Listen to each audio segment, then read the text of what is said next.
Bwana, kupitia Instagram story ya kwake mwanadada Zarina Zari the Boss Lady ameweza kushare ujumbe mrefu sana kuhusiana na ndoa yake ambayo ameifunga miaka 5 nyuma. Na ameandika maneno mengi sana ikionyesha kwamba kuna kitu kimetokea katika mahusiano yake hayo. Ameandika kwamba baada ya miaka mingi ya kutafakari na kufikiri kwa kina, tunaamini ni bora tutengane kwa sababu ya kutokuelewana kusikoweza kusuluhishwa. Ingawa uamuzi huu haukuwa rahisi, tunahisi ndio uamuzi sahihi kwetu sote. Tunashukuru kwa muda tuliotumia pamoja, kumbukumbu tulizozitengeneza na ushirikiano tuliopeana. Hakuna hasira wala kinyongo.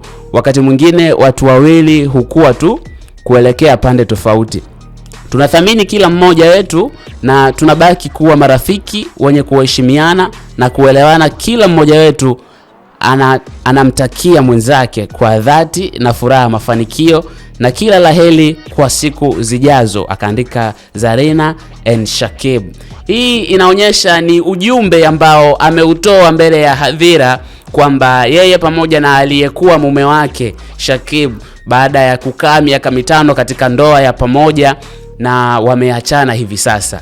Hii inaonyesha ni uamuzi ambao wameuafiki wao wote kwa pamoja, na hata pia hapo wameandika kwamba ni uamuzi ambao tumeufikia wote kwa pamoja kutokana na kutokuelewana kusiko suluhishwa. Yani kuna mitikasi ambayo ilikuwa inaendelea katikati yao na ambayo haiwezi kusuluhishwa na mtu yoyote, ndio imewafanya mpaka hivi sasa wakaachana na kila mmoja ameamua kumove on na mitikasi yake. Bwana, kuna muda mahusiano yanapofika mwisho unaambiwa kwamba kuachana kwenye ndoa au kwenye mahusiano sio kwa sababu ya kuchiti au sio kwa sababu ya kuhudumiana. Kuna muda tu mapenzi yanaisha automatic, ndio mahusiano yanafika mwisho. Huo ni ujumbe wa kwake mwanadada Zari. Tunafahamu kwamba miaka ya nyuma huko aliwahi kudate pamoja na legendary wetu, na mzungumzia Diamond Platnumz, legendary katika muziki.